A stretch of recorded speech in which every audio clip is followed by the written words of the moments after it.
Teacher भी तुमसे बहुत नाराज थी। कह रही थी कि तुम आजकल पढ़ाई में बिल्कुल ध्यान नहीं देते, एग्जाम में सवाल के जवाब भी ठीक से नहीं लिखते। क्या परेशानी है बताओ मुझे। अगर ऐसा ही रहा ना तो वो लोग तुम्हें स्कूल से निकाल देंगे। क्या हुआ बताओगे नहीं तो मुझे कैसे पता चलेगा। आप भरत को कुछ समझाते क्यों नहीं है? मैं क्या समझाऊं? तुम्हारा बेटा है, तुम जानो और वो जाने। मुझे इन सब चीजों से दूर रखा करो।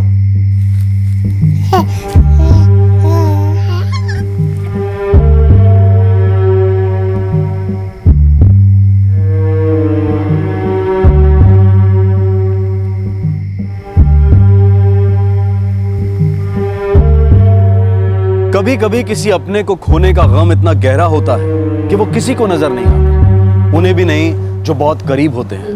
ऐसे में उस परेशानी और बेचैनी को दूर करने के लिए कई बार सिर्फ एक ही चीज काफी होती है, एक प्यार भरा स्पर्श।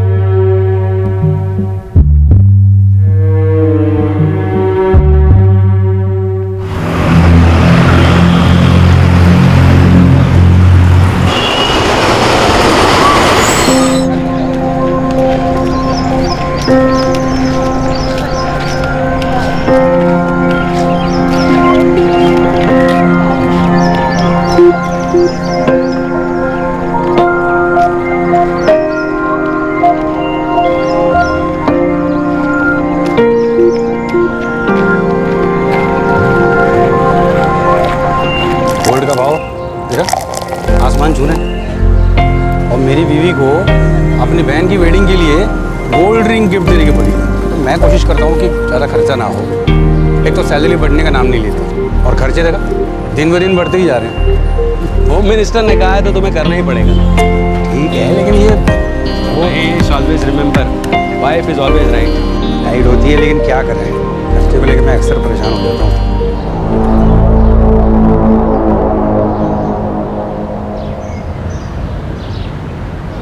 मुझे ही नहीं पता। अरे क्या हो गया?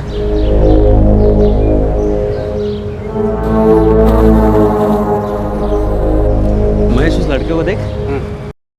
छोड़ना यार, चल मम्मी के घर चलते हैं, ऑफिस लेट हो जाएंगे मालूम। चल। मुझे लगता है उसे भूख लगी है। अरे जाने दो ना यार, मुझे तो पूरा ड्रग एडिक्ट लग रहा है वो। चलो ना यार। अशोक, अशोक, तुम ठीक हो? क्या हुआ तुम्हें? ये चोट कैसे लगी? अशोक यार छोड़ो ना यार, क्यों मुसीबत में पड़ रहे हो? एक तुम्हारा नाम क्या है?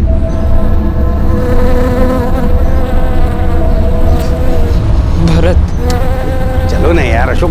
महेश एक मिनट इसकी हालत तो देख। तुम कुछ खाओगे भरत? चलो मैं कुछ खिलाता हूँ, आओ।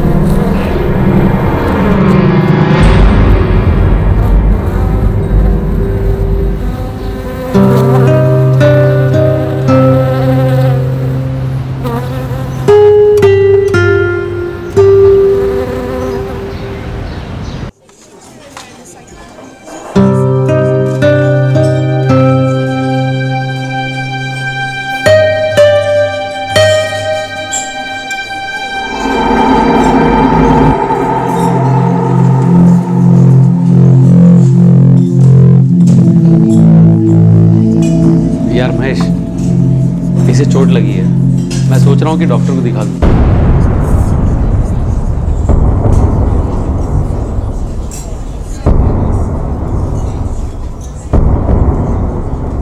अशोक, अशोक अन्ना, उस लड़के को सड़क पर ही छोड़ दो अन्ना। कौन है क्या पता, बेकार के चक्करों में क्यों पड़ रहे हैं अन्ना? अरे ये तो यही वाली बात हो गई कि आ बैल मुझे मार। सुन, जाने दे उसे। ऐसे कैसे जाने दूँ? कैसे सड़क पे छोड़ दूँ? बीमार दिख रहा है, इसे चोट लगी है, डॉक्टर को तो दिखाना ही होगा ना। अन्ना, आपको लगता है आपकी मदद करने से कुछ होगा? अरे ये तो इनका रोज का काम है। बीमार लाचार दिखते हैं ताकि कोई मदद करे, पैसे दे और मुफ्त में खाना भी खिलाए, बस इनका दिखावा है। अरे ऐसे तो रोज यहाँ पर मेरे होटल के सामने आते हैं अन्ना। पता नहीं, इसको देखकर तो मुझे ऐसा नहीं लगता कि ये उन लोगों में से है। इसके कपड़े भी ठीक ठाक हैं। मुझे तो लगता है कि ये कोई मुसीबत में फंस गया है।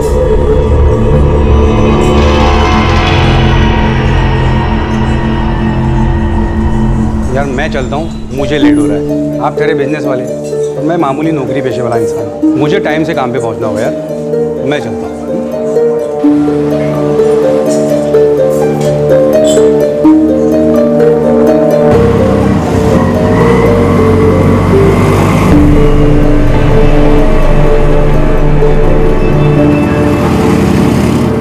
इसका नाम भरत है, इसे चोट लगी है। सर ये आपका रिलेटिव है? नहीं, मैं इसे नहीं जानता, ये मुझे रास्ते पर मिला, तो इसकी हालत देखकर मैं इसे इलाज के लिए लाया।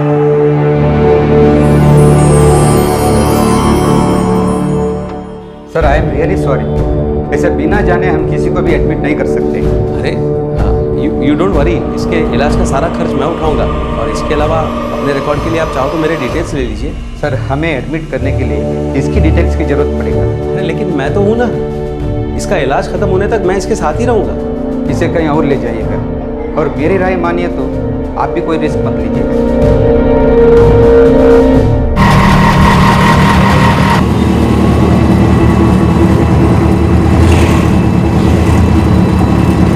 बात पैसों की नहीं है सर, लेकिन बिना किसी जानकारी के हमारे इसे एडमिट करना पॉसिबल नहीं है। आप ये समझने की कोशिश कीजिए कि ये बीमार है, इसे चोट लगी है और इसे इलाज की सख्त जरूरत है। मैं मानती हूँ, लेकिन हमारे भी तो कुछ रूल्स है ना सर। और फिर ऐसे केसेस में जनरली बहुत से कॉम्प्लिकेशंस हो सकते हैं जो हमारे लिए रिस्की हो सकता है। और फिर इसका नाम भरत है, ये इसने आपको बताया है ना, हो सकता है कि ये झूठ बोल रहा हो।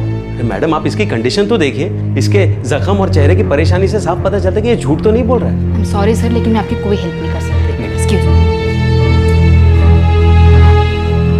मैं आपका कंसर्न समझ सकता हूँ, लेकिन मैं आपकी कोई मदद नहीं कर पाऊंगा। आप चाहे तो मैं कहीं पे भी साइन करने के लिए तैयार हूँ, जितना पैसा खर्च होगा मैं दूंगा। आप इस वक्त ये समझने की कोशिश कीजिए कि उस लड़के को इलाज की सख्त जरूरत है। I am a reputed property consultant, आप चाहो तो मेरे घर का एड्रेस ले सकते हो, या डिपॉजिट में जो पैसे लगेंगे आई एम रेडी टू पे। देखिए मिस्टर अशोक, आप उस लड़के को रास्ते से उठा कर लाए हैं। आई एम वेरी सॉरी, मैं उसे एडमिट नहीं कर पाऊंगा। आप किसी सरकारी अस्पताल में ट्राई कीजिए।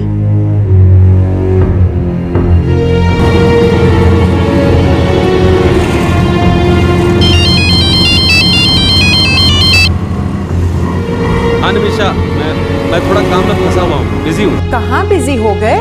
9:30 बज रहे हैं, आपको मीटिंग के लिए देर नहीं हो रही है? निमिषा, एक लड़के को चोट लगी है तो उसके इलाज के लिए मैं एक हॉस्पिटल से दूसरे हॉस्पिटल भटक रहा हूँ। अरे कैसे हुआ ये?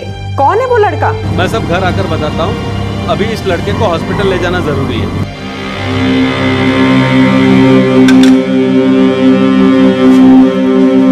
बाय दादी। बाय बेटा, बाय। Bye mummy. बाय बेटा।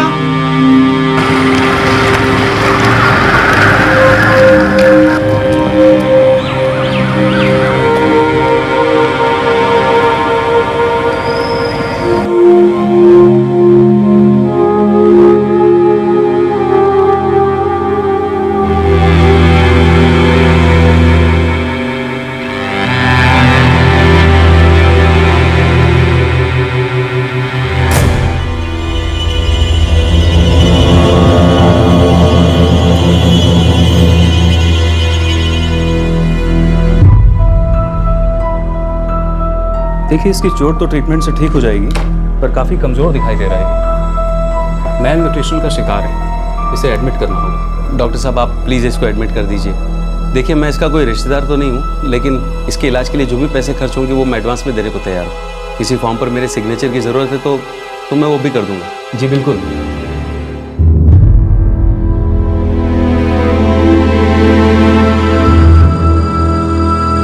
बेटा अब तुम आराम से सो जाओ, मैं शाम को तुमसे मिलने आता हूँ।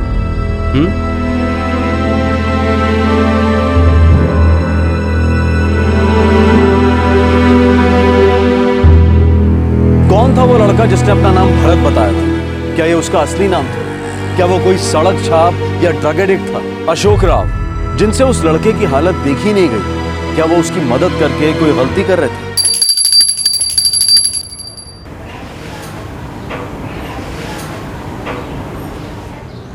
ये लीजिए कॉफी। थैंक्स। कौन है वो लड़का? पता नहीं निमिषा, आज की मीटिंग निपटा लूँ, फिर पुलिस स्टेशन जाऊँगा, शायद कुछ पता चले, और फिर हॉस्पिटल। पर आप उसके बारे में कुछ भी नहीं जानते हैं। मुझे वो लड़का सड़क पे मिला, उसे चोट लगी थी, वो भूखा था। मुझे लगा कि उसकी मदद करनी चाहिए, तो मैंने उसकी मदद कर दी। हाँ पर और तुम बिल्कुल सही कह रही हो, मैं उस लड़के के बारे में कुछ भी नहीं जानता सिवाय उसके नाम के। लेकिन बिना कुछ जाने क्या ये सोचना ज़रूरी है कि हम मुसीबत में पड़ने ही वाले हैं? हर किसी पर शक करने की हमको बेवजह आदत सी पड़ गई है। हम कभी कोई दूसरा पहलू देखना ही नहीं चाहते। यू डोंट वरी, चलता हूँ। अम्मा चलता हूँ ऑफिस। अच्छा बेटा।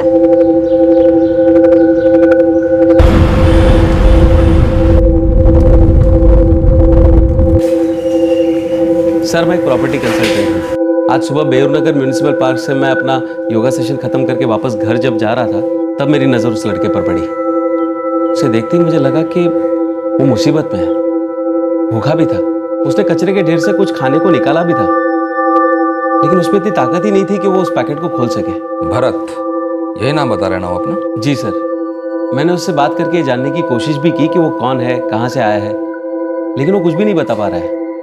वो तो अच्छे से बोल भी नहीं पा रहा है। ठीक है, हम हॉस्पिटल जाके उसके बारे में पता लगाने की कोशिश करते हैं।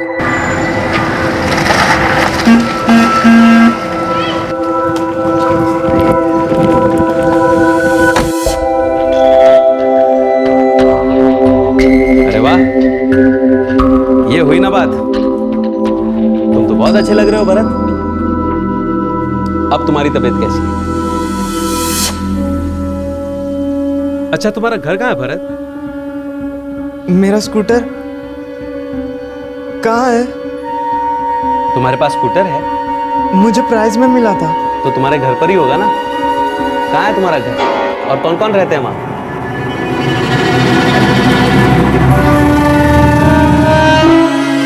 अच्छा, कोई बात नहीं भरत, हम बाद में बात करेंगे। अरे वैसे डॉक्टर साहब कह रहे थे कि 2 दिन में ठीक हो जाओगे, उसके बाद तुम्हारा घर, तुम्हारा स्कूटर ढूंढने के लिए हम साथ चलेंगे, ठीक है? वो ड्रग एडिक्ट नहीं है। उसे अपने बारे में कुछ भी याद नहीं है, कौन है, कहाँ से आया है, कुछ भी नहीं। सर, कोई बात तो है जिसकी वजह से वो बहुत परेशान है, और बार बार किसी स्कूटर के बारे में बोलता है। उसके अलावा उसे कुछ भी याद नहीं है। हो सकता है उसकी याददाश्त चली गई। आई गेस वो मेंटली स्टेबल नहीं, कुछ कॉम्प्लिकेशंस हैं, और मुझे लगता है कि उसकी वो चोट कहीं गिरने से लग गई है। आपको उसके बारे में कुछ और पता चले तो प्लीज़ हमें बताइए। आपको रास्ते में पड़ा मिला और आप उसे यहाँ ले आए। यस डॉक्टर, उसे उस हालत में वहाँ छोड़ना मुझे ठीक नहीं लगा। मैं समझ सकता हूँ, आप जो कर रहे हैं बहुत अच्छा काम है, लेकिन देखिए कुछ दिनों के बाद हमें भरत को हॉस्पिटल से डिस्चार्ज करना होगा। नो प्रॉब्लम डॉक्टर, उसके सारे बिल पेमेंट्स मैं कर दूंगा। और हाँ, रात को किसी को उसके साथ रुकना पड़ेगा। अगर वो कुछ बोलेगा ही नहीं तो किसी को उसके बारे में कैसे पता चलेगा? निमिषा, जब तक वो पूरी तरह से ठीक नहीं हो जाता तब तक हमें इंतज़ार तो करना पड़ेगा ना। पापा, डॉक्टर को लग रहा है कि उसे कोई मेंटल प्रॉब्लम है, तो हो सकता है कि उसने जो अपना नाम बताया भरत, वो भी ऐसे ही बोला होगा। पापा, कुछ और भी कहता है वो बार बार किसी स्कूटर के बारे में बात करता है। अम्मा दाल दूँ? नहीं पापा, क्यों ना हम उसकी फ़ोटो फ्रेंड स्क्वायर पर और हे मैसेंजर पर अपलोड कर दें, हो सकता है कोई जानने वाला मिल जाए। हाँ, ये ठीक रहेगा नहीं?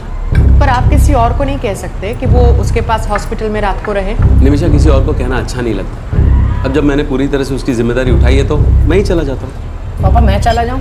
ना बेटा, तुम्हारे एग्जाम्स आ रहे हैं ना, और मुझे वहाँ कोई तकलीफ नहीं होगी। तुम लोग टेंशन मत लो।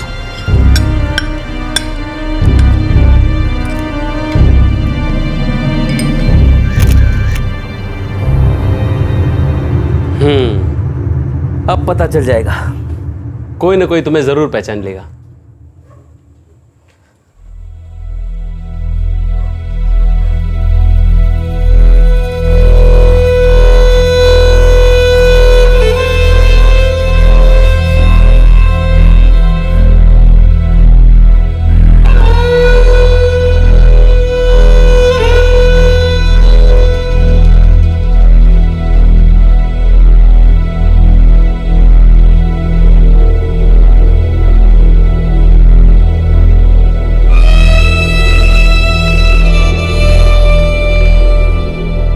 ये लड़का अपना नाम भरत बता रहा है।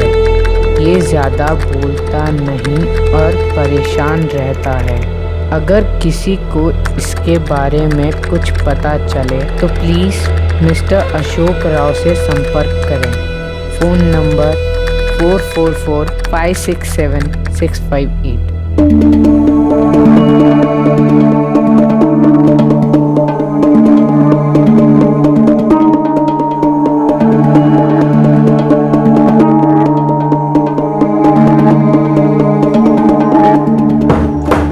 पापा, हाँ बेटा, पापा मैंने उसकी फोटो फ्रेंड स्क्वायर पर और हे मैसेंजर पर डाल दिए, अपने ग्रुप्स में भी शेयर कर दिए और आपको भी फॉरवर्ड कर दिए। आप भी अपने ग्रुप्स में शेयर कर देना। वेरी गुड बेटा।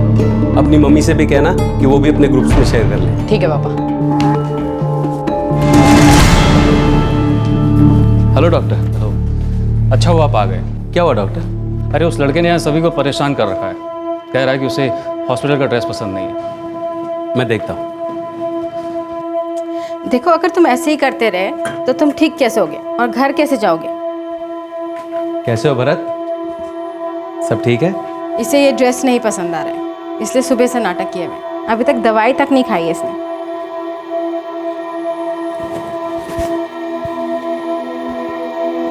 तुम्हें दूसरी ड्रेस चाहिए? मैं डॉक्टर साहब से बात करता हूँ। यहाँ पर कोई और ड्रेस अलाउ करते हैं कि नहीं?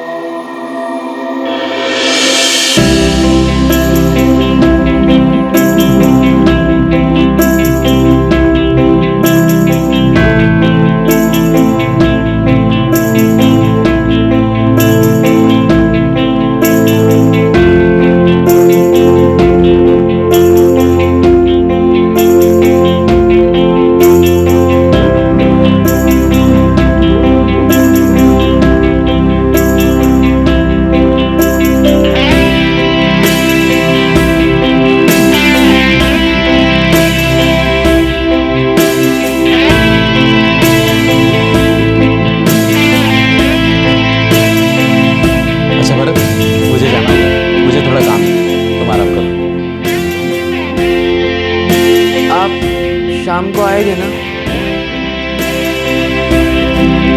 हाँ, मैं जरूर आऊँगा।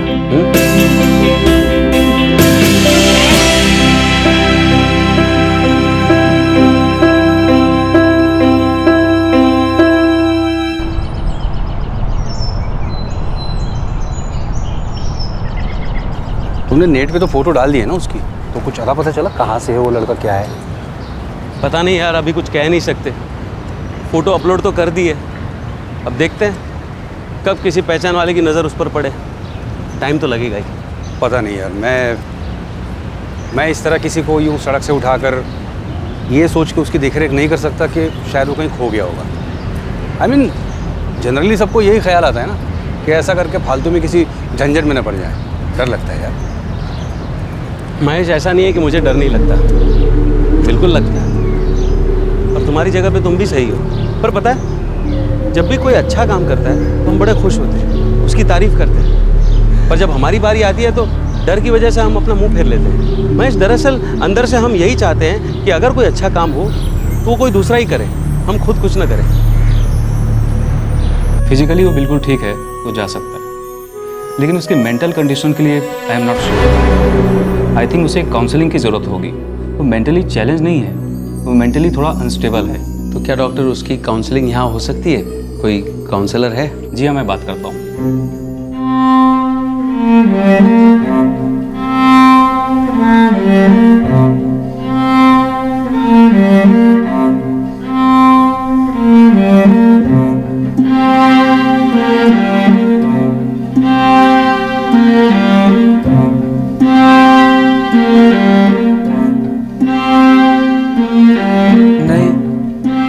स्कूटर का कलर तो याद नहीं है, वो मुझे प्राइज में मिला था। कहाँ? कुछ याद है तुम्हें? अच्छा ठीक है, ये बताओ तुम उस स्कूटर से कहाँ कहाँ गए थे? वो बिल्कुल नया है। मुझे वो प्राइज में मिला था। भरत शेरपा, मेरा नाम भरत शेरपा है। भरत, तुम्हें कुछ याद है कि तुम कहाँ के रहने वाले हो? तुम अपना स्कूटर लेके कहीं जा रहे थे क्या? या तुम्हारा स्कूटर पे कोई एक्सीडेंट हुआ? वो मैकेनिक कहाँ है? तुम स्कूटर लेने मैकेनिक के पास जा रहे थे? अच्छा ठीक है भरत, तुम परेशान मत हो, हम कल फिर बात करेंगे। क्यों प्रज्ञा जी? जी बिल्कुल। अच्छा सुनो, मैं अभी घर जा रहा हूँ, फिर जल्दी आ जाऊंगा। वो क्या ना, मैं अपनी अम्मा से बात किए बिना रह नहीं सकता। वो बूढ़ी हो गई है लेकिन अभी भी बहुत खूबसूरत है। ओके प्रज्ञा जी। भरत, तुम्हारी माँ कैसी दिखती है? वो भी बहुत खूबसूरत होगी ना?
सोशल मीडिया में उसकी फोटो सर्कुलेट हुए 2 दिन हो चुके थे और फाइनली कोई ऐसा था जिसने पहचान लिया था कि वो कौन है।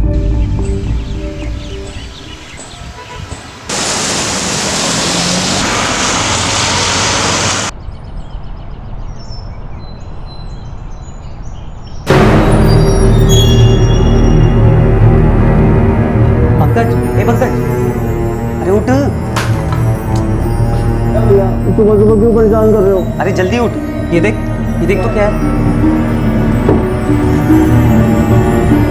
अरे ये तो भरत है ना? ये लड़का तो तेरी क्लास में पढ़ता था।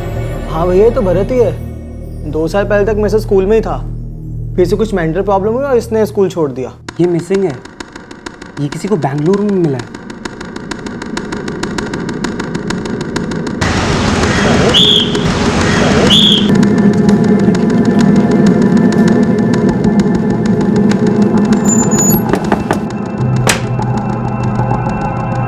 नमस्ते। नमस्ते बेटा, बोलो। भरत कहाँ है? मैं उसका दोस्त हूँ, पंकज। बेटा वो तो कहीं खो गया है, 3 हफ्तों से उसका कोई पता नहीं। वो बेंगलुरु में है। ये देखिए।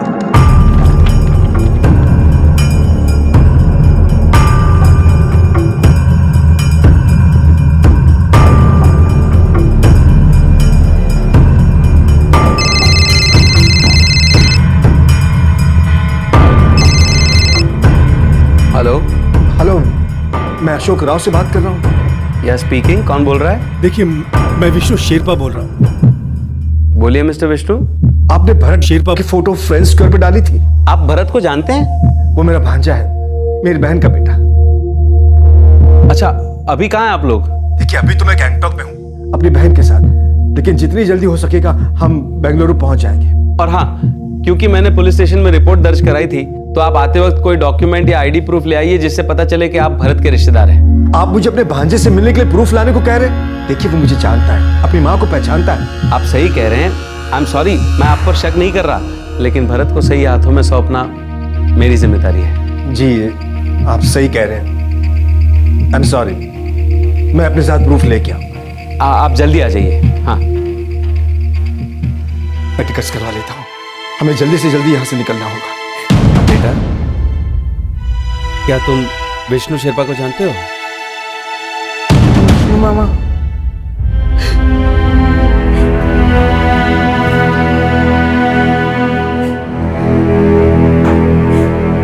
माँ, आप रोकी हो, भरत भैया मिल गए।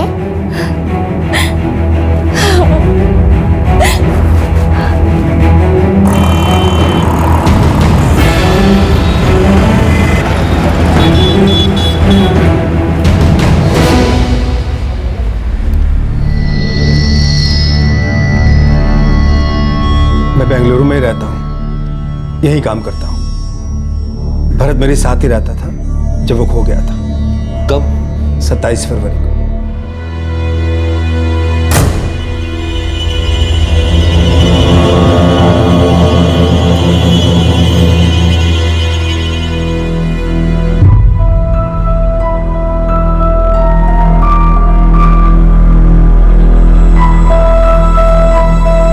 रोज की तरह घर से काम पे जाने के लिए निकला था। भरत उस वक्त घर पे सो रहा था। वो घर में अकेला था? जी, मेरी पत्नी मेरी बेटी के घर गई। मेरी बेटी प्रेग्नेंट है तो उसकी देखभाल करने के लिए मैंने करीब 12 बजे अपने ऑफिस से घर फोन किया था भरत से बात करने के लिए।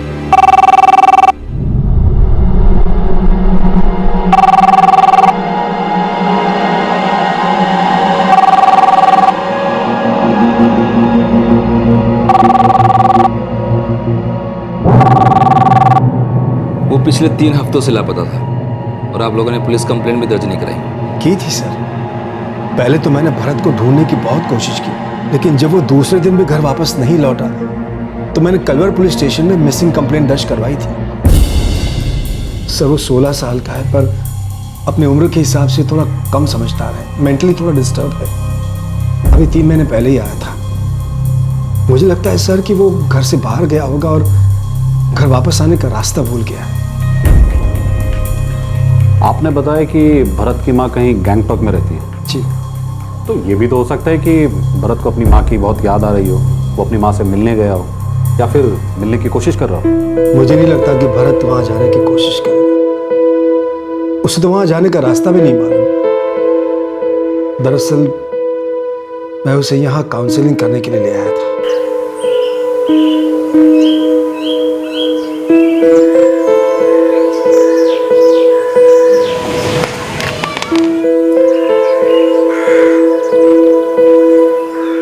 नहीं विष्णु भैया, मैं भरत को नहीं भेज सकती। वो मेरे बिना एक दिन भी नहीं रह पाएगा। स्मिता, अभी मैं अकेला हूँ। 6 महीने भरत मेरे साथ आराम से रह सकता है। सरिता पूजा के पास गई। पूजा प्रेग्नेंट है, ये उसका पहला बच्चा है तो उसे अकेला नहीं छोड़ना चाहती। देखो, मैं वहाँ भरत का इलाज किसी अच्छे काउंसलर से करवाऊंगा। हो सकता है कि वो बिल्कुल अच्छा हो जाए, बिल्कुल पहले की तरह। भैया, मेरा दिल नहीं मान रहा। भरत यहाँ से कभी बाहर नहीं गया। स्मिता, मेरी बात समझने की कोशिश करो। भरत की हालत यहाँ दिन ब दिन बिगड़ती जा रही है। तुमको तो पूरा दिन घर को देखना पड़ता है, गीता को संभालती हो, संजय को भी काम की तलाश में इधर उधर जाना पड़ता है। ऐसे में भरत यहाँ बहुत अकेला महसूस करता है। मुझे क्यों नहीं नजर आया?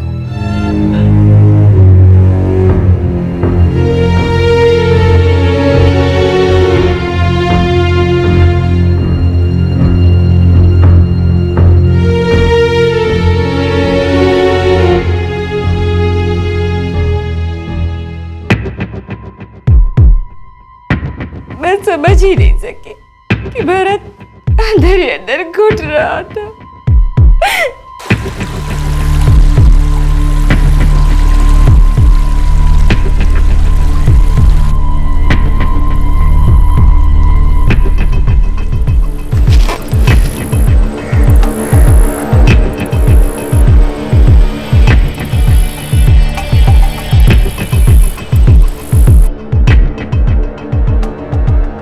स्मिता, इसमें तुम्हारी कोई गलती नहीं।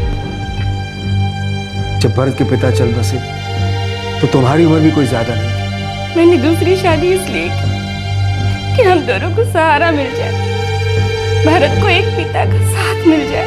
इसीलिए तो कह रहा हूं कि मुझे भरत को यहां से ले जाने दो, ये उसके लिए अच्छा रहेगा। देखो स्मिता, इस वक्त भरत को एक ऐसे इंसान की जरूरत है जो उसका ख्याल एक पिता की तरह रख सके।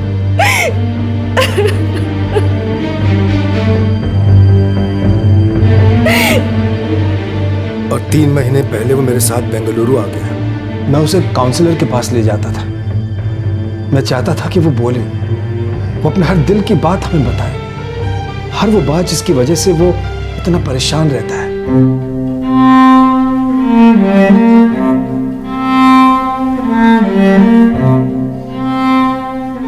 सारी गलती मेरी है।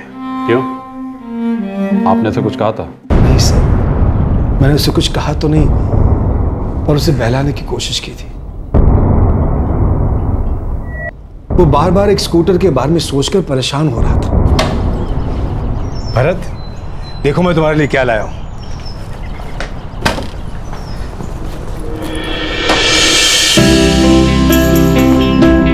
कैसा है? बहुत अच्छा है। मैं इसे पहन लूं? हाँ हाँ, तुम्हारे लिए तो है।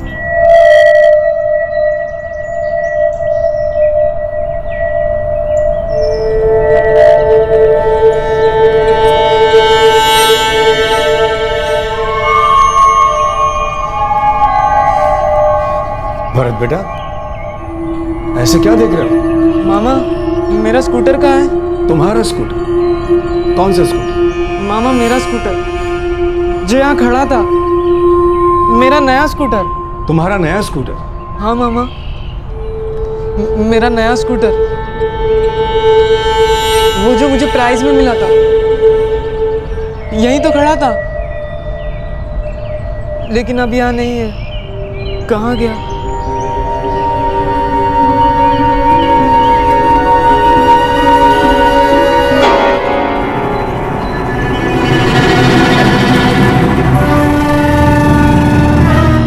उसकी बेचैनी देखकर मैं समझ गया कि उसे दौरा पड़ा है। उसके मन में वो स्कूटर बैठ गया था सर। उसे ऐसा लगता था कि वो स्कूटर उसे प्राइज में मिला है। बहुत परेशान था उस स्कूटर को लेकर। मैं तो बस उसे शांत कराना चाहता था। भरत, कहां जा रहे हो बेटा? मामा, मेरा स्कूटर वहां नहीं है, कोई ले गया उसे। कोई तुम्हारा स्कूटर लेकर नहीं गया है। तो फिर मेरा स्कूटर कहाँ है? मैं बताता हूं। भरत, अब तुम कपड़े बदल के सो जाओ। वहां कोई स्कूटर नहीं था। था मामा, मेरा स्कूटर मुझे प्राइज में मिला था, वहीं था। ठीक है बेटा, हम सुबह तुम्हारा स्कूटर ढूंढने को चलेंगे। अभी तुम कपड़े बदल के सो जाओ। नहीं, मैं कपड़े नहीं बदलूंगा, ये मुझे अच्छे लग रहे हैं। ठीक है, तुम इन्हीं कपड़ों में सो जाओ। मामा, मेरा स्कूटर बाहर था। शांत हो जा बेटा, तेरा स्कूटर वहीं था, मैंने उसे हटाया है। कहाँ ले गए आप उसे? वो बिल्कुल नया है। बेटा, मैंने उसका कलर बदलने को दिया है। तुम्हें ब्लू कलर पसंद है ना? बस मैंने मैकेनिक को दिया है तुम्हारा स्कूटर, ताकि वो उसे ब्लू पेंट कर दे। सो जा, सो जा। वो मैकेनिक कहाँ है? यही पास में है। वो मेरा स्कूटर वापस कब देगा? बहुत जल्दी देगा बेटा, आराम से। बहुत जल्द मैं तुम्हें मैकेनिक के पास ले जाऊंगा तुम्हारा स्कूटर दिखाने के। सोचो, सब मेरी गलती थी। मैंने आसपास के सारे मैकेनिक, सब ऑटो रिपेयर वालों की दुकान में पूछा। मुझे लगता है कि वो अपने ख्याली स्कूटर को ढूंढने गया होगा। मैंने ये बात अपनी बहन को भी अब तक नहीं बताई, उसकी माँ को। भरत की फोटोग्राफ हम आसपास के सभी पुलिस स्टेशन में भिजवाते हैं और कोशिश करेंगे कि जल्द से जल्द उसे ढूंढ सकें। जैसे ही स्मिता को ये बात पता चली, ये बहुत घबरा गई, इसकी हालत खराब हो गई, इसलिए मुझे इसके पास सिक्किम जाना पड़ा। देखिए भरत 16 साल का है, माइनर है अभी, इसलिए हमें इस केस की रिपोर्ट चाइल्ड केयर कमेटी को करनी पड़ेगी और अब ये केस कलवर थाने में ट्रांसफर हो जाएगा। मिस्टर अशोक राव ने आपके बेटे का ख्याल बिल्कुल अपने बच्चे जैसा रखा है।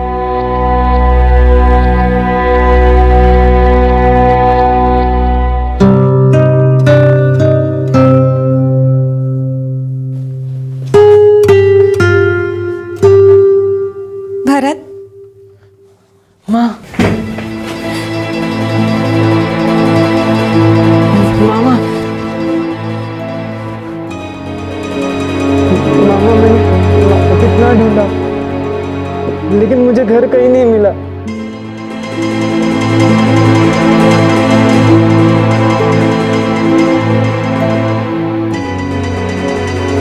मैंने स्कूटर भी बहुत ढूंढा, मैकेनिक के वहां भी ढूंढा, हर जगह ढूंढा, लेकिन कहीं नहीं मिला मामा। चलो अच्छा है, फाइनली तुम्हारी स्कूटर की कहानी मुझे पता चली गई। अशोक जी, समझ में नहीं आता कि आपका एहसान कैसे चुकाऊंगा। अरे रे, ऐसा मत कहिए, मैंने कोई एहसान नहीं किया। मैं तो बहुत खुश हूँ कि आपको भरत मिल गया और भरत को उसका परिवार। सुनो भरत, अब तुम अपने मामा जी के साथ जाओगे, उन्हीं के साथ रहोगे। वो कह रहे थे कि तुम कोई क्लासेस जाते हो और वहाँ तुम ठीक भी हो रहे थे, बिल्कुल वैसे ही क्लासेस ना जैसे प्रज्ञा जी तुम्हें याद देती है। अपना ख्याल रखना बेटा। लेकिन आप आओगे ना मेरे साथ? हाँ बेटा, मैं आऊंगा, मैं तुमसे मिलने जरूर आऊंगा।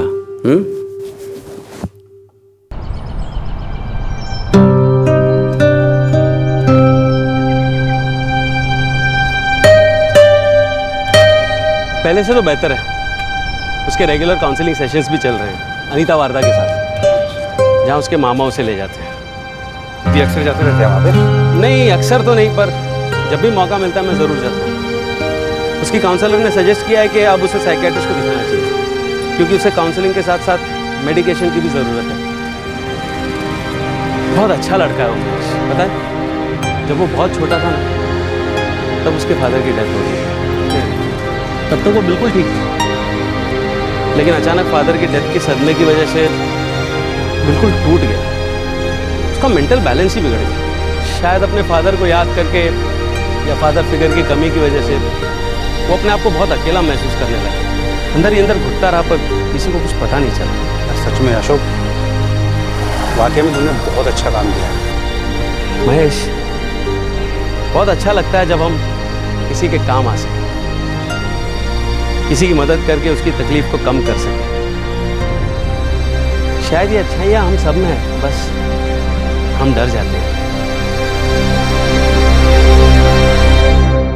अशोक राव ने भरत के हॉस्पिटल का सारा खर्चा उठाया और उसके नाम पर जो मिसिंग कंप्लेंट दर्ज की गई थी वो भी वापस ले ली गई। अशोक राव भरत से मिलते रहे और कुछ दिनों बाद छुट्टियां मनाने के लिए भरत अपनी माँ और अपने सौतेले पिता के पास सिक्किम चला गया। उसकी माँ इस बात को समझ चुकी है कि भरत की जिंदगी में किस चीज की कमी है और उसके सौतेले पिता भी अब उसकी बहुत अच्छी केयर कर रहे हैं। भरत को अब वो प्यार और अपनापन मिल रहा है जिस पर हर बच्चे का हक होता है। अशोक राव का मानना है कि उन्होंने जो कुछ भी किया वो कोई असाधारण या एक्स्ट्राऑर्डिनरी काम नहीं था। उन्होंने वही किया जो भरत की हालत को देखकर उनके दिल को सही लगा। उन्होंने ऐसा क्यों किया? किसी की मदद करके किसी को क्या मिलता है? क्या इसके पीछे कोई स्वार्थ है? क्यों कोई जानबूझकर परेशानी मोल लेता है? ऐसे सवाल अक्सर उठते हैं। या फिर कुछ इस तरह के सवाल कि जिसकी मदद की जा रही है हो सकता है वो कोई ड्रग एडिक्ट हो, कोई चोर या बदमाश हो सकता है कि वो कोई नुकसान पहुंचा दे, पैसा लूट ले। ऐसे लोगों के चक्कर में पड़ना ही क्यों? इंसान की यही फितरत है। जब कोई अपराध होता है तो लोग हैरान हो जाते हैं, उसे गलत मानते हैं और उससे बचने की सलाह भी देते हैं। और वहीं दूसरी तरफ जब कोई इंसान इंसानियत के नाते किसी को सड़क से उठाकर उसकी मदद करता है तब भी लोग हैरान हो जाते हैं, उसे भी गलत मानते हैं और ऐसा ना करने की सलाह देते हैं और कहीं ना कहीं उस पर शक भी करते हैं। और जब सब कुछ अच्छा होता है तो वही लोग तारीफों के पुल बांध देते हैं, खुश होते हैं, लेकिन उनके दिल में कहीं ना कहीं ये बात जरूर रहती है कि कोई ऐसा क्यों कर रहा है, क्योंकि ऐसा होना आम बात तो नहीं है। लेकिन सच तो यह है कि किसी की मदद करना इंसान के स्वभाव में है। हर इंसान के अंदर अच्छाई छुपी होती है। हम सब अच्छा काम करना चाहते हैं, औरों की मदद करना चाहते हैं, पर बहुत बार ऐसा होता है कि सुनी सुनाई बातें मन में आ जाती हैं और हम चाह कर भी कुछ नहीं कर पाते। लेकिन इसका मतलब ये नहीं है कि हमारे अंदर इंसानियत नहीं है। हम सब प्यार बांटना चाहते हैं। हम सब समझते हैं कि प्यार और इंसानियत से किसी की भी जिंदगी बदली जा सकती है। हम सब प्यार के स्पर्श का मतलब समझते हैं, द ह्यूमन टच। हमारे आज के एपिसोड की दूसरी कहानी। तू ठीक कह रहा है। बात तो समझ आ रही है तुझे, लेकिन तू करेगी कुछ नहीं।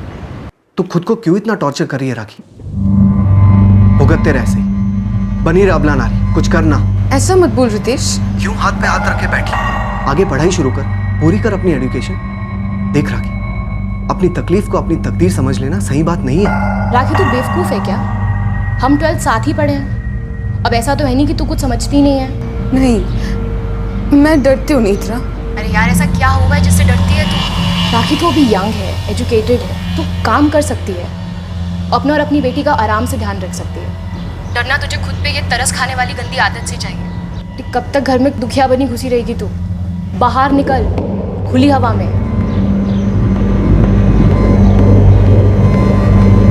इस बात से सतर्क रहना बेहद जरूरी होता है कि कब तक विक्टिम बने रहना है, कब तक तकलीफ झेलते रहना है। कई बार सही वक्त ऐन सामने खड़ा होता है, पर फिर भी हम सही कदम उठाने से अक्सर घबराते हैं। राखी तकलीफें झेल रही थी, उसका इसमें कोई कसूर नहीं था। बच निकलने का दरवाजा उसके सामने खुला पड़ा था, वक्त भी सटीक था, बस एक सही कदम उठाना था और दर्द की दहलीज को हमेशा हमेशा के लिए फांद जाना था। क्या राखी ये एक छोटा सा लेकिन बेहद जरूरी कदम उठा पाई?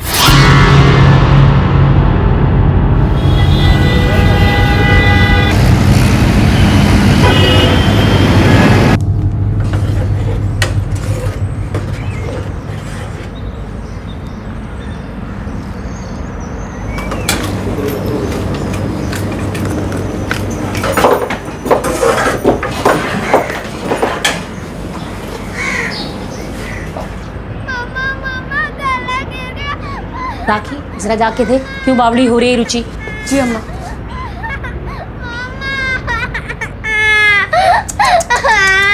क्या करती है रुचि? उठ यहाँ से, उठ पहले। अच्छा ठीक है, तू जा पहले बाथरूम जाके हाथ मुंह धो के आ और कपड़ों में मत लगाना रंग।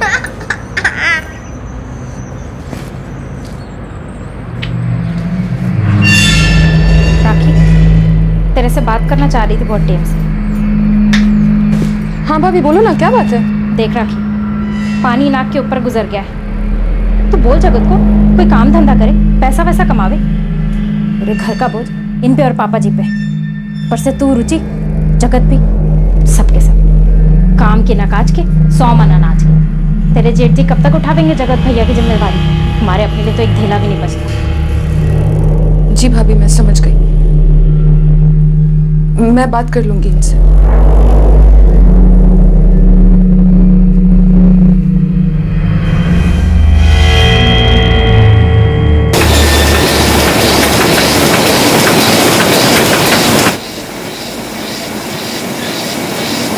आप कोई चिंता की बात नहीं है, आज नहीं कोई काम करें। 3 दिन हो गए महाराज, यही बोल रहे हो आप? तू लाट साहब नहीं लग रहा तो तेरे वास्ते काम रोक के रखो, कान पे रख लो तो दर्शन दुर्लभ हो जाए और फिर अचानक आ जाए काम दो काम दो। अरे झाड़ी का काम है, टाइम पे आना जरूरी है। तेरे जैसे हजारों आवे काम के वास्ते।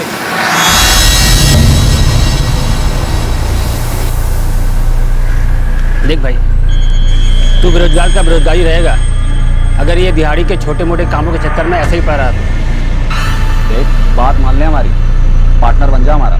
ये आगरा की ना 40 ट्रिप निकले महीने में, और वो भी टूरिस्ट सीजन के बिना की बात कर रहा हूँ मैं। हमने तो फैसला कर लिया है, फुल एंड फाइनल।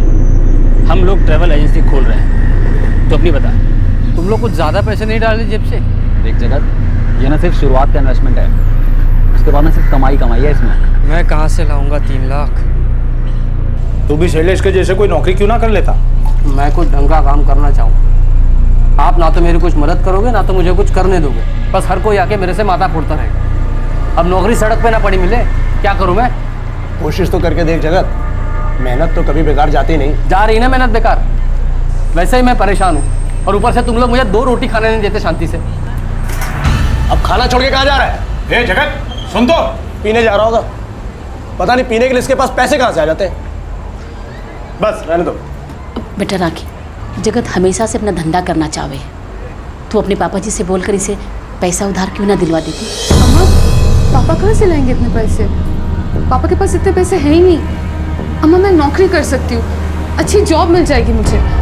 मैं काम के लिए बाहर जाऊंगी तो घर में 4 पैसे लाऊंगी। तो घर से बाहर नौकरी करने जावेगी? ये घटिया बात है, दोबारा अपने दिमाग में ना लाइयो। नौकरी करेगी अभी।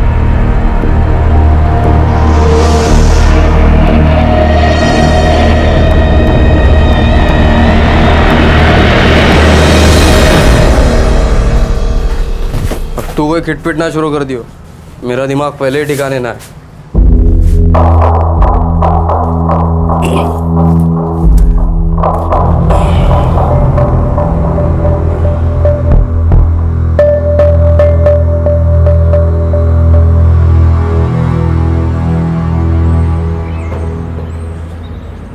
बारहवीं तक पढ़ी है छोरी, राखी नाम, इकलौती बेटी है, बड़े भाई का अच्छा काम धाम है, अच्छी पोस्ट पे है। यूँ अपना जगत तो उतना पढ़ा लिखा भी ना है। जयपाल जी, तो क्या फर्क पड़े? अब छोरी 12वीं की हो चाहे बीए, काम तो उसे रसोई में ही करना है ना, उसे कौन सी नौकरी करनी है? सोच लो, मैंने उन लोगों से बात कर ली, वे रिश्ता करना चाहते।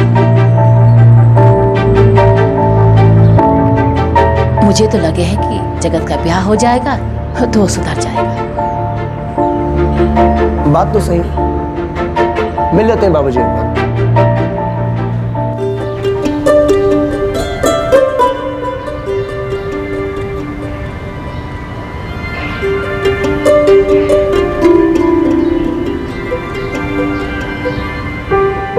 जगत बेटा, आप काम क्या करते हैं? जी, मेरी पहले से बहुत इच्छा है कि मेरा अपना एक बड़ा सा बिजनेस हो।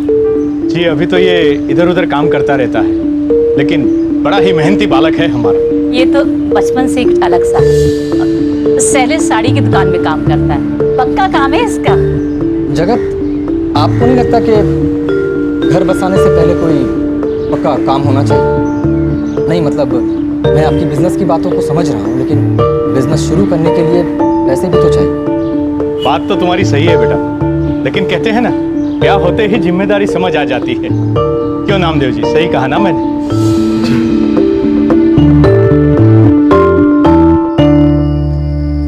जॉइंट फैमिली है, मुझे तो लगता है लड़का संभल जाएगा। तुम्हें क्या लगता है अभिषेक? बाकी सब तो ठीक है पापा, पर उसके पास कोई पक्की नौकरी नहीं है। पूरा परिवार एक साथ रहता है, एक बात तो पक्की है, राखी का ख्याल पूरा परिवार रखेगा। भाई, मुझे तो रिश्ता जच रहा है, हम लोगों को बात आगे बढ़ानी चाहिए। जिस उम्र में एक आदमी काम करना शुरू करता है, जिम्मेदारी उठाने लायक बनता है, उसके काबिल होने से पहले ही उसके सर पे ब्याह का बोझ रख दिया जाता है। और हमेशा ये कहा जाता है कि बहू के कदम घर में पड़ेंगे और लड़का जिम्मेदारी उठाने लगेगा। मतलब लड़के को जिम्मेदार बनाने की जिम्मेदारी भी लड़की के सर पे ही है। ये क्या बात हुई कि एक बहू तभी काबिल बीवी साबित होगी जब वो एक नाकारा आदमी को काबिल बनाने में कामयाब हो जाए।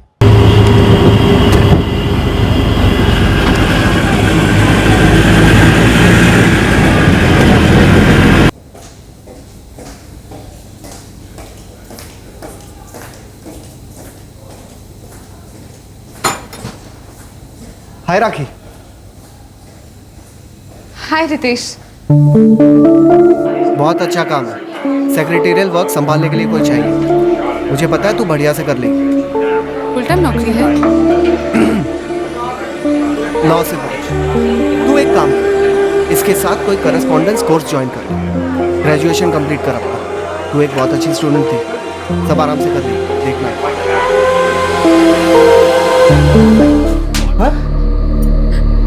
लेकिन प्रॉब्लम क्या है मेरे काम करने में जगत? 2 पैसे घर में आएंगे ही ना। रुचि की पढ़ाई का खर्चा निकलेगा। संध्या भाभी के ताने बार बार नहीं सुनने पड़ेंगे। तुम तो कुछ कमाते हो नहीं, घर खर्च में एक ढीला नहीं देते। अरे समझी ना, रुक जा, क्यों मार रहा है उसे? अरे ये बाहर जाके काम करने की बात करेगी और जाके पढ़ाई करेगी और सब लोगों के सामने मुझे नीचा दिखाएगी। अरे मेरी भी तो कोई इच्छा है ना, अपने लिए, रुचि के लिए। इनके भरोसे तो कुछ होना है नहीं। हाथ ना उठा तू, हाथ ना उठा। बच्ची के सामने लड़ाई नहीं करते बेटा। तो ऐसा कह दो, बकवास बंद करे अपनी। तो तुम करो ना नौकरी, करो नौकरी, सारी दुनिया करती है। शांत हो जा तू, ना बुलाना तुझे। मैं बिजनेस करना चाहूँ। मेरे दोस्त ट्रैवल एजेंसी खोल रहे हैं, 3 लाख का हिस्सा देना है मुझे। अच्छा बिजनेस है। राखी बेटा, अपने पापा जी से बात करो ना। अरे कर दे जगत की मदद। तेरी भाई का काम तो अच्छा चाले है ना। अम्मा मैं पापा से इतने सारे पैसे नहीं मांग सकती। कि मेरे नौकरी करने में बुराई क्या है अम्मा? और घर से बाहर भी नहीं जाएगी। समझा? बाहर निकली ना तो टांगे तोड़ दूंगा मैं तेरी। तू समझी तो? तू समझा बोला ना, समझा?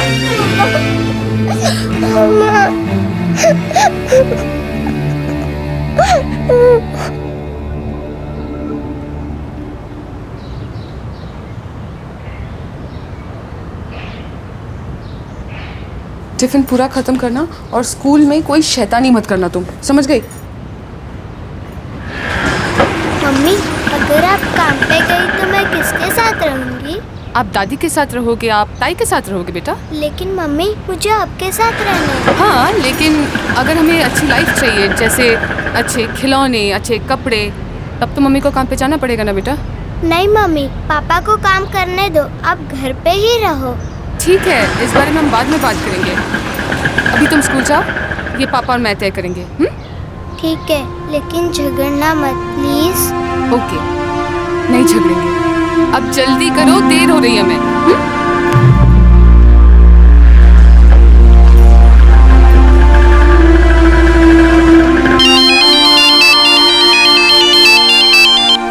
हाँ रितेश बोल। हेलो राखी, अच्छा सुन, कल मेरे फ्रेंड ने 11 बजे तुझे इंटरव्यू के लिए बुलाया। जॉब पक्का है? नहीं रितेश, मैं नहीं जा सकती। पागल है क्या तू? अरे मेरा फ्रेंड है यार वो। एक तो तेरा काम करा दिया और अब तू मना कर रही है। अब मैं तुझे क्या समझाऊं रितेश? जगत भी ना,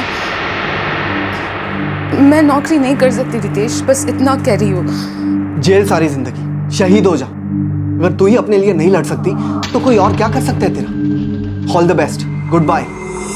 रितेश, हेलो हेलो रितेश।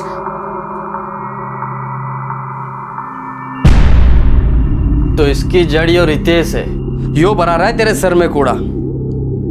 कौन ये रितेश? अरे बोल ना। मेरा स्कूल फ्रेंड है।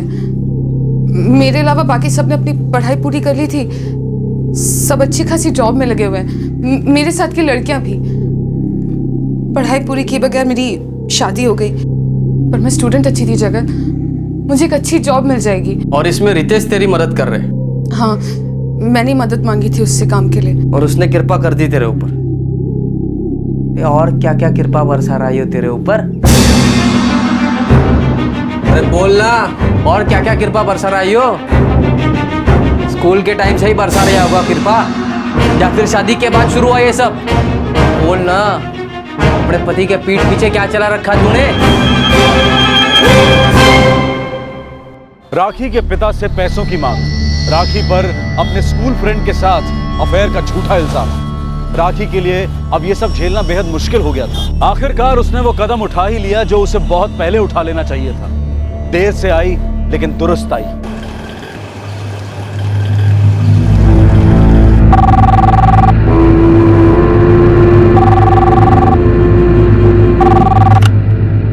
हेलो हेलो पापा। अरे राखी बेटा, बेटा कैसी है तू? और रुचि का क्या हाल है? पापा हम ठीक नहीं है। क्या हुआ बेटा? जगत रोज मारता है मुझे, टॉर्चर करता है।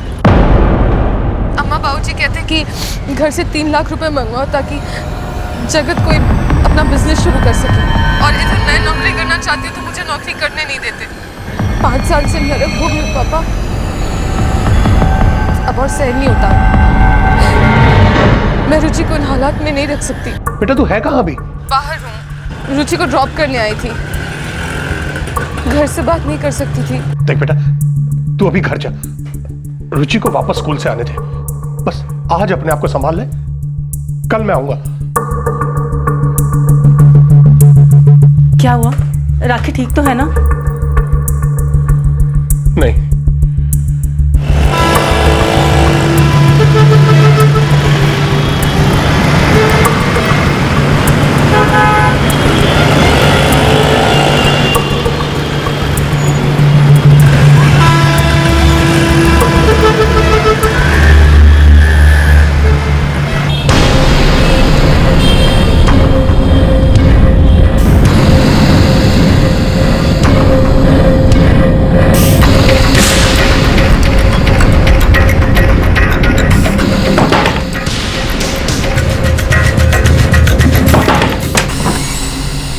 अरे आप, नमस्ते, आइए अंदर आइए।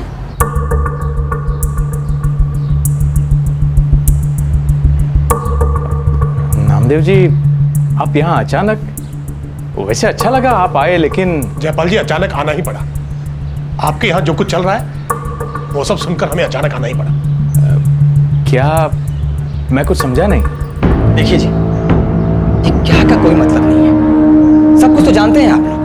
राखी को हर रोज आपका बेटा मारता पीटता है, परेशान करता है, मायके से पैसे लाने के लिए बोलता है। पता नहीं है आप लोग? आप भी तो शामिल हैं। जगत का है? जगत तो काम पे गया होगा जी। भला बेरोजगार आदमी कौन से काम पे गया भाई? शादी से पहले आपने कहा था कि जगत कोई नौकरी कर लेगा। शादी को 5 साल बीत चुके हैं, नौकरी तो दूर। उसने मेरी बहन को मारना पीटना शुरू कर दिया पैसों के लिए। यार मांग ना रही अपने बाप से, लेकिन मैं भी ऐसी गलत कर दूंगा, मैं बाप से छीन के ले आएगी पैसे। भाई साहब, अब आप ही बताओ, जगत कोई पैसा अपने लिए थोड़ी ना मांग रहा है। मदद है नामदेव जी, अगर आप करो तो बच्चों का ही भला हो जाएगा। अगर बिजनेस चला, पैसे धेले कमाए, तो इसमें फायदा रुचि और राखी का ही है ना। अब सुख तो राखी को ही मिलेगा ना। वाह समधन जी वाह, आपने बहुत अच्छे तरीके से बात को परोसा है।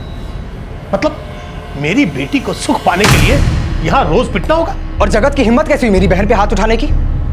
देखिए, हमने यहाँ अपनी बहन को छोड़ा था, कोई बकरी बांध कर नहीं गए थे। हमारी बहन संस्कारी है, पर चलनी का इल्जाम लगाते हुए शर्म नहीं आई आपके बेटे को? राखी, अपना सामान पैक कर, तू चल रही है हमारे साथ। रुचि का स्कूल में भैया। कोई नहीं, तू सामान पैक कर, हम उसको स्कूल से ले लेंगे। देखिए, आप ऐसा मत कीजिए, हम लोग आपस में मामला सुलझा लेंगे ना। मामला सुलझाना होता तो पहले ही सुलझा लेते। मेरी बेटी यहाँ तकलीफ पाने के लिए नहीं है। अब जगत ने थोड़ी मदद मांगी तो पहाड़ थोड़ी ना गिर गया। वो अपने रिश्तेदारों से मदद नहीं मांगेगा तो किससे मांगेगा भाई साहब, आप बताइए। अरे तो मदद मांगने का ये कौन सा तरीका है? देखिए, हमारी बहन कोई दुधारू गाय नहीं है, बेटा आपका आवारा है। देखो, वो कोई आवारा नहीं है, बस थोड़ा अलग है। तो अलग ही रखिए ना उसे। हमारी बेटी हमने मार खाने के लिए नहीं लाई थी यहाँ पर। आप उसे ऐसे नहीं ले जा सकते, इस घर की बहू है वो। हाँ, तो उसके साथ बहू जैसा बर्ताव करना चाहिए था ना।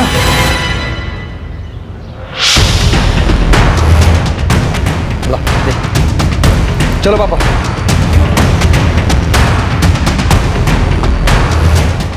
सुनिए राखी, देखिए, करगे ने पूरे परिवार की भेजी थी, ये सब देखने को बचा था।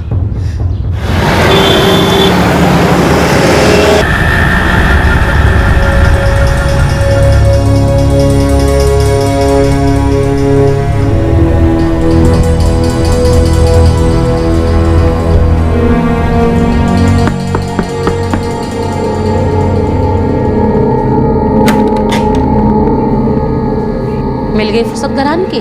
कुछ करने की कोशिश कर रहा हूँ, घर बैठ के भी क्या करूँ, तुम लोग ही बकबक सुनो।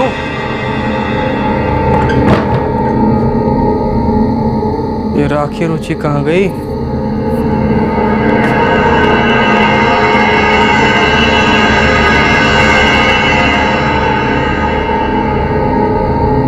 राखी रुचि कहाँ है? उसके बाप और भाई आए थे, शिकायत की है राखी ने, ले गए वो उसे अपने साथ।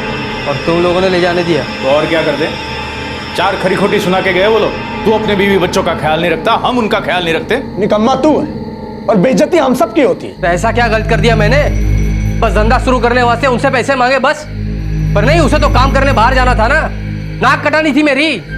अपने स्कूल के दोस्त के साथ चक्कर चला रखा था उसने, गुलछरे उड़ा रही होगी वो। मुझे तो पहले से ही शक था ये रुचि मेरी बेटी ना है। देख, नाक तो तेरी कटी गई, ऊपर से 4 लोगों के सामने हमारा सर नीचा हो गया।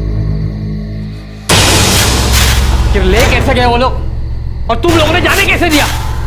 अरे मेरी औरत है वो, मुझसे ब्याह हुआ उसका। ये जिंदगी का फैसला मेरा है, मेरा।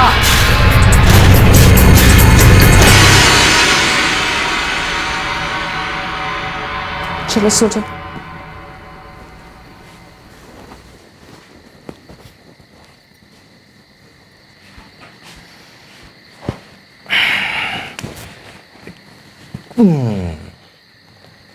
राखी तू क्या चाहती है बोल?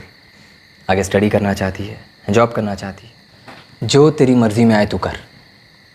अब तुझे चिंता करने की कोई ज़रूरत नहीं है, हम सब हैं तेरे लिए। अब तेरी सारी तकलीफ़ें ख़त्म। भैया मैं जॉब करना चाहती हूँ और आगे की स्टडी। गुड। और हम अपनी रुचि रानी को यहीं के किसी पास के अच्छे स्कूल में डाल देंगे, ठीक है? ठीक है मामा। ऐ शाबाश। चलो अब तुम दोनों आराम करो। Good night. Good night.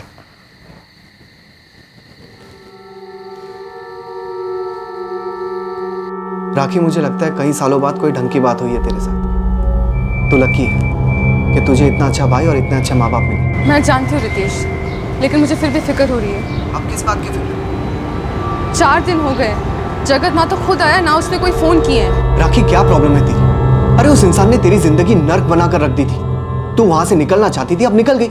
आगे बढ़, जिंदगी अच्छे से जीने की कोशिश कर।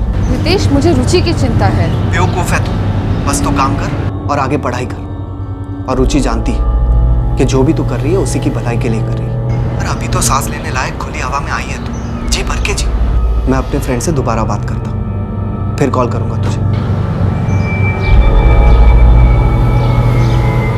मैं अपना काम सही करता हूँ, ये क्या बकवास कर रहे हो आप?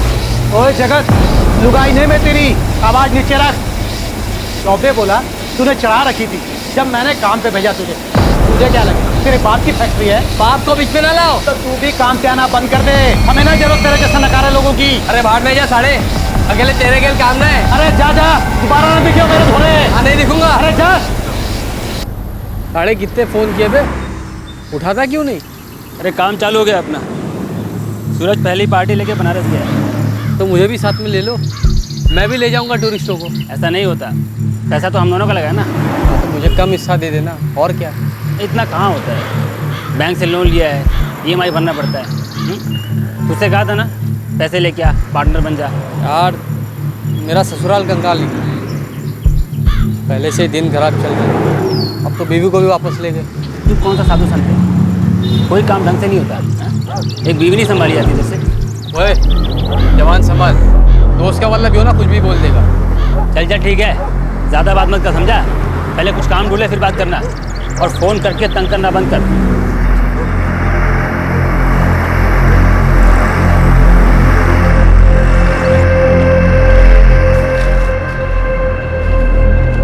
क्या जयपाल, कैसा चल रहा है? कुछ ना पूछ भाई। हाँ पूछन को क्या है, सारी दुनिया को तो पता है। बहू घर से चली गई, पूरा मोहल्ला जाने, तेरे लौंडे को छोड़ गई। देख भाई, खिटपिट किस घर में ना होती। अब तो बर्तन होंगे तो बाजेंगे ही, लेकिन जब घर की औरत छोड़ के चली जाए तो पूरे परिवार की इज्जत चली जाए। हमने नामदेव जी और उनके बेटे को बहुत बोला, लेकिन वो लोग माने ना।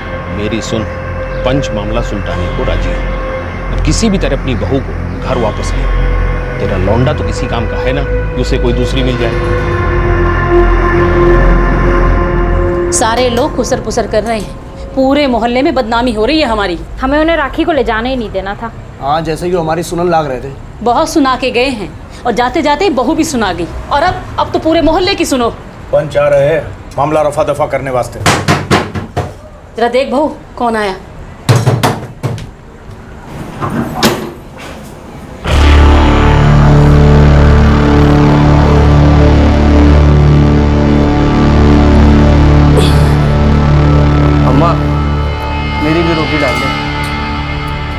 खा ले ठूस के। एक बस तू ही जी रहा है सुकून से। सुना ले, तू भी जी भर के सुना ले। दिमाग पहले ही दही हो रखा है, तू घोट के लस्सी पी जा। तेरे बीवी बच्चे छोड़ के चले गए हैं, लोग बातें कर रहे हैं। तो मैं क्या करूं? जाने दो उसे, सच दस के काम के वास्ते बाहर। तब लोग बातें ना करेंगे यो कैसा मर्द है, जोरू की कमाई खावे। तो उसे लाने की सोच रहे हैं, रामदेव जी से बात करेंगे इस बारे में। हाँ ले आओ वापस, छापड़ मार के थोबड़ा तोड़ दूंगा उसका। किसी के पास जाके शिकायत करने लायक ना बचेगी वो। तुम दोनों की बात आगे से तुम दोनों के बीच में रहनी चाहिए। उसने अपने घर फोन करके तेरे बारे में शिकायत कर ली, कुछ तो शर्म कर। करतूतें उसकी खराब, शर्म मैं करूँ। परसों हम लोग जा रहे हैं उनके घर, तू भी चलेगा हमारे साथ। काली कूद गई है, वो राखी को वापस लाने से ही तुलेगी।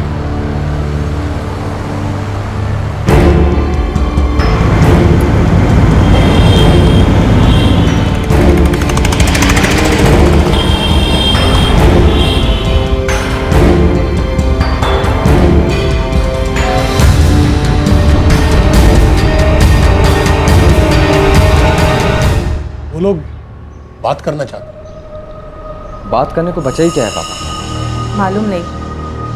राखी यहाँ खुश तो है, पर उसका असली घर तो वही है ना। मुझे लगता है राखी को कुछ अंदर से अच्छा सा नहीं लगता है। जब से वो आई है ना तो जगत ने एक भी फ़ोन किया और ना ही मिलने आया। दिक्कत क्या है उसे माँ? अच्छा चलो ठीक है, मैं बात करता हूँ राखी। राखी, तू उस आदमी के पास वापस जाना चाहती है? यहां देख, क्या चल रहा है तेरे को? पता नहीं भैया, मैं तो बस काम करना चाहती हूँ, खुश रहना चाहती हूँ। और मैं हमेशा तो इस घर में नहीं रह सकती ना। बिल्कुल रह सकती। अगर उस आदमी के हाथों तकलीफें नहीं झेलनी है तो तू बिल्कुल रह सकती। भैया मैं चाहती हूँ कि वो काम करे, मेरे और रुचि का ख्याल रखे। और अगर फिर भी पैसे कम पड़े तो मैं भी काम करूं। ये कैसे सपनों में जी रही है तू? तो फिर दीवार से अपना सर फोड़ना चाहती है? चल ठीक है, अगर तुझे यही ठीक लगता है और इसी में तुझे शांति मिलती है तो एक बार ये भी करके दे। लेकिन मेरी मान, वो आदमी सुधरने वाला नहीं है।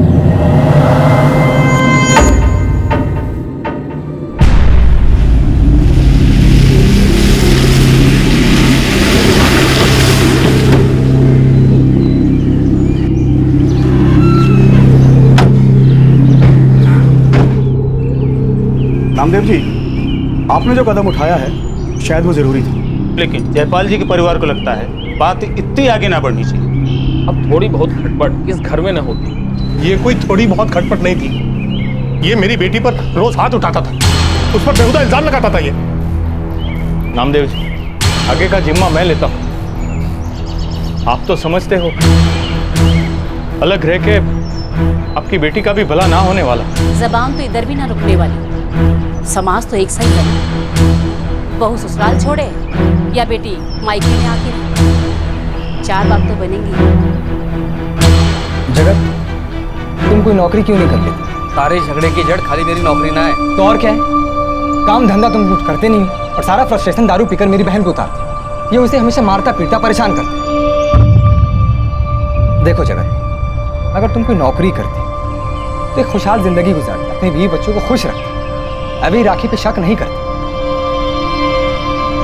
नामदेव जी, अब आगे की सोचो। हम लोग यहाँ राखी को वापस ले जाने आए हैं। बहू है वो हमारे घर की, रीत तो यही है, बेटी की डोली जरूर मायके से उठे लेकिन उसकी अर्थी ससुराल से ही उठे। लेकिन मैं अपनी बेटी को एक शर्त पर ही उस घर में भेज सकता हूं।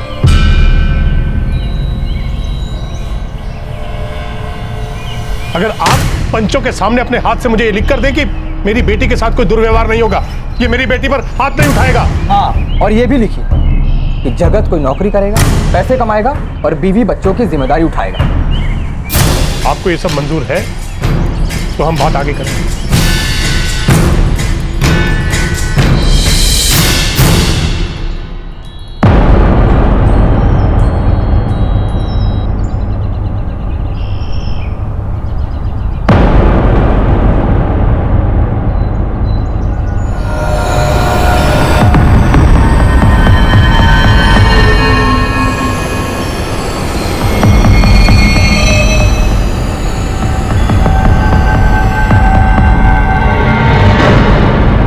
जगत, मैं कल तुम्हें फ़ोन करूँगा। मेरा एक दोस्त है, तुम उसके पास जाकर इंटरव्यू दे देना, नौकरी मिल जाएगी। राखी बेटा, तुम अपना सामान बांध लो।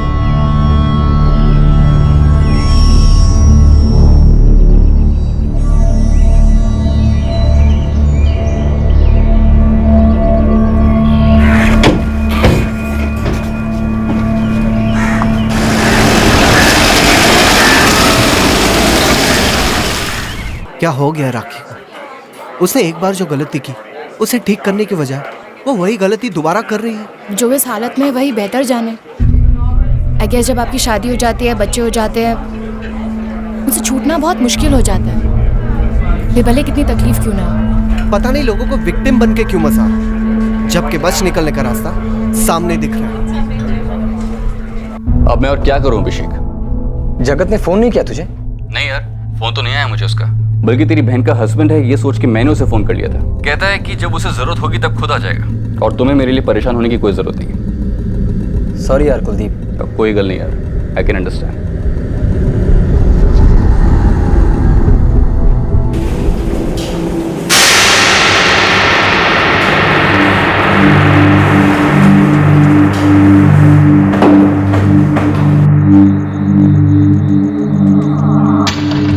जगत लाइन पे आ जाएगा राखी, तो फिर से सब चालू ना कर। मर्द है वो तेरा, तूने जो कुछ भी किया अंदर से किलस गया है वो।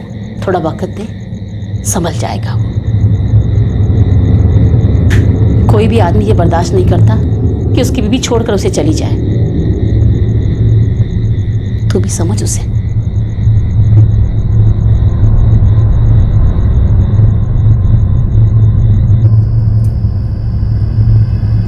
एक हफ्ता गुजर गया पापा, वो आदमी काम के लिए गया ही नहीं। मुझे तो समझ में नहीं आता कि हम लोगों ने ये सोच कैसे लिया था कि ये लड़का हमारी राखी के लिए ठीक रहेगा। हमने राखी और रुचि को दोबारा भेजकर दूसरी गलती कर दी है पापा। क्या करते बेटा?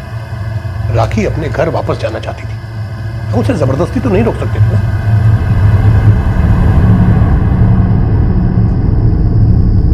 पापा अगर उसने राखी को फिर परेशान किया ना, या शिकायत का कोई भी मौका दिया, तो हम उसका तलाक करवा देंगे। भाड़ में गया समाज। जबान सबकी चलती है पटर पटर, लेकिन जब कोई मुश्किल में होता है ना, तो मदद करने के लिए कोई भी सामने नहीं आता है। ये जो समाज का बिजनेस है ना पापा, हमें सबसे ज्यादा उससे सतर्क रहने की जरूरत है। अभिषेक बेटा, इतना गुस्सा मत कर, जिंदगी ऐसे ही है।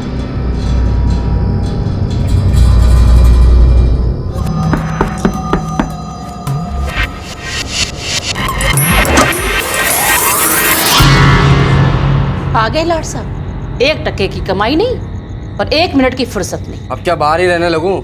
घर ना हूं मैं?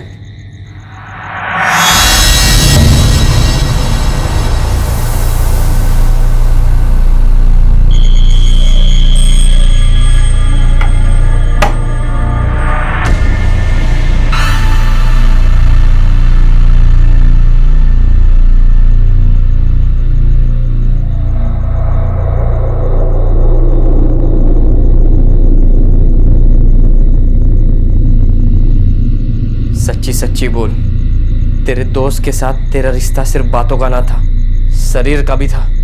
क्या नाम है उसका? रितेश। फिर से बकवास चालू कर दी आते। रुचि मेरी बेटी है या उसकी? तुम नहीं बदले, तुम बदल ही नहीं सकते। अब सब लोग मुझे घटिया समझने लगे, जबकि तू है।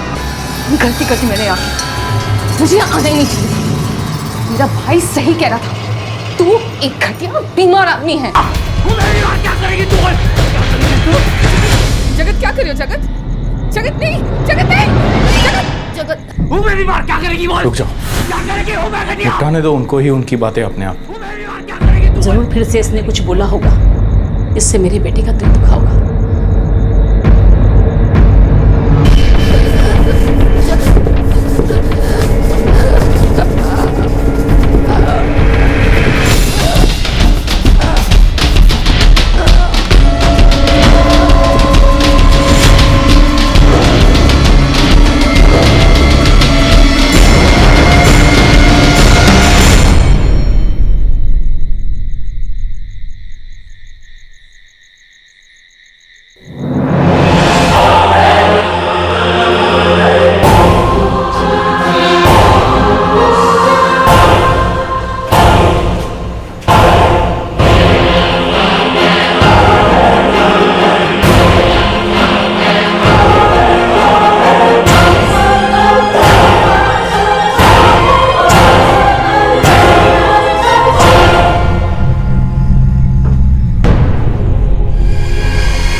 वो उसे मारते पीटते थे सर, उस पर झूठा इल्जाम लगाया करते थे।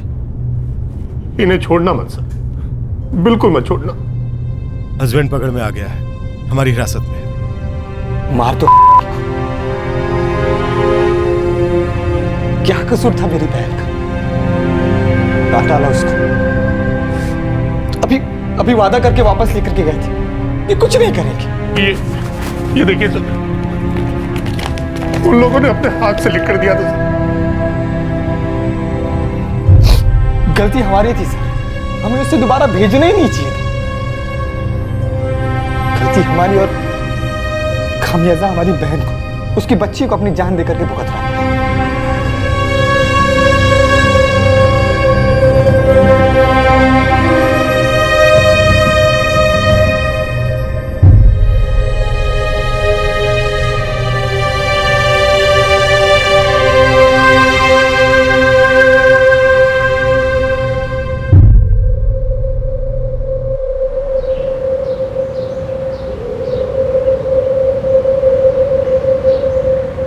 लोगों की ज़बानें भी चलने लगी।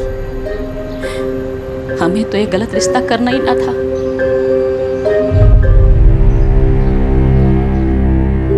अपने बयान में जगत ने कबूल किया कि जब उसके परिवार ने उसे यह बताया कि वो लोग उसकी बीवी और उसकी बच्ची को वापस घर ला रहे हैं, वो तभी से परेशान था। उसका दिमाग तो पहले से ही घूम गया था जब उसे बिजनेस के लिए पैसे देने से मना किया गया था। राखी की अपने दोस्त से बातचीत उसे अंदर ही अंदर खाई जा रही थी। जब उसका परिवार राखी और रुचि को घर वापस लाया, वो तब से ही उन्हें मारने की फिराक में था। जगत को हत्या के आरोप में बुक किया गया है। जगत के पिता और जगत के भाई पर घरेलू हिंसा और शादी के 7 साल के भीतर ही एक औरत के मारे जाने के आरोप दर्ज किए गए हैं। राखी के पास बच निकलने का रास्ता था और उसे बच निकलना भी चाहिए था, अपने लिए, अपनी बेटी की जिंदगी के लिए। काश उस वक्त ये समझ में आ जाता कि एक बेकार और नाकारा पति के हाथों प्रताड़ित होने से उसकी और उसकी बेटी की जिंदगी कहीं ज्यादा कीमती थी। काश। सबसे जरूरी बात यह है कि जिंदगी में विक्टिम बनने से नहीं, बल्कि विक्टिम बने रहने से सतर्क रहने की जरूरत है। कई बार बच निकलने का रास्ता बिल्कुल हमारे सामने खुला होता है। ये बात हर उस शादी के लिए एक सच है जो शादी बेमेल है, जिसमें हिंसा घर कर चुकी है और जो नाकाबिले बर्दाश्त हो चुकी है। आपसे फिर मुलाकात होगी क्राइम पेट्रोल सतर्क में एक और नए केस के साथ। तब तक अपना ख्याल रखें, सुरक्षित रहें और याद रखें, सही वक्त, सही कदम, सतर्क रहें। जय। इस तरह के और भी एपिसोड देखने के लिए हमारे चैनल को सब्सक्राइब करें और बेल आइकन दबाना ना भूलें।